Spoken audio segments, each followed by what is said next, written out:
मध्य प्रदेश कांग्रेस में राज्यसभा चुनाव को लेकर सियासी घमासान तेज हो गया है।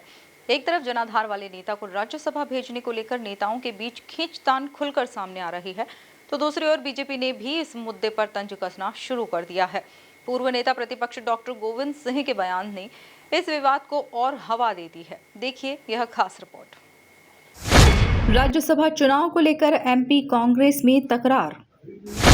डॉक्टर गोविंद सिंह की मांग, जनाधार वाले नेता को राज्यसभा भेजो। उमंग सिंघार का बयान, हर नेता का होता है जनाधार। कांग्रेस की खींचतान पर बीजेपी ने कसा तंज। कांग्रेस में सिर्फ फुटअव्वल, एक अनार 100 बीमार।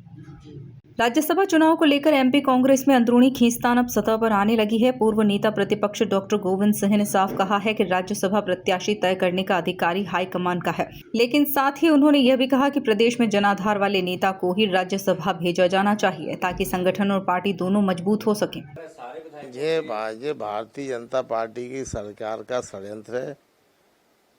जब केजरीवाल जी हैं, हेमंत सोरेन जैसे मुख्यमंत्री को जेल में डालने का काम करते हैं और उन पर कोई भी आरोप सिद्ध नहीं होते। इसी प्रकार मध्य प्रदेश में राजा पटरिया को राजद्रोह का मुकदमा लगा के जेल डाल दिया था। 83 दिन जेल में रहे। आखिर क्या रिजल्ट आया, न्यायालय ने निर्दोष साबित करके छोड़ दिया। तो ये तो उनका चरित्र है। ये पूरी तरह से फासिस्टवादी सरकार है।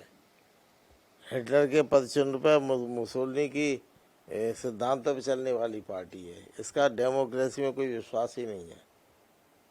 किसी भी डेमोक्रेसी का सिद्धांत है विपक्ष को रहने ही नहीं दो। उसी सिद्धांत के आधार पर भारतीय जनता पार्टी अपना काम कर रही है। तो क्या लगता है अब ऐसा है, ये मैंने कहा कि ये हमारा निर्णय, इसका राष्ट्र हमारा हाईकमान करेगा। जो हम लोगों की सोच के बाहर है, हम लोगों से उस श्रेणी में है नहीं, तो हम कुछ बता नहीं सकते। डॉक्टर गोविंद सिंह के इस बयान पर नेता प्रतिपक्ष उमंग सिंघार ने प्रतिक्रिया दी है। उन्होंने कहा, राजनीति में जो भी आता है उसका कोई न कोई जनाधार जरूर होता है। वहीं राज्यसभा चुनाव में क्रॉस वोटिंग के सवाल पर सिंघार ने बीजेपी पर निशाना साधते हुए कहा कि बीजेपी की आदत सरकार खरीदने की ही है। अगर हॉर्स ट्रेडिंग होती है तो कोई आश्चर्य नहीं होगा। मैं समझता हूँ राजनीति में जो आता है, कुछ चुनाव जीतता है, लड़ता है, तो निश्चित तौर से कहीं ना कहीं अपना जनाधार रखता है और जनाधार वाले नेता ही आगे नेता भी। तो हमेशा हर जगह सरकार खरीदती है, तोड़ती है, बेचती है, आपको पता ही है, और कई राज्यों में इस प्रकार हुआ है। तो ये अगर यहाँ पे हॉर्स ट्रेडिंग होती है तो कोई बड़ी बात नहीं है।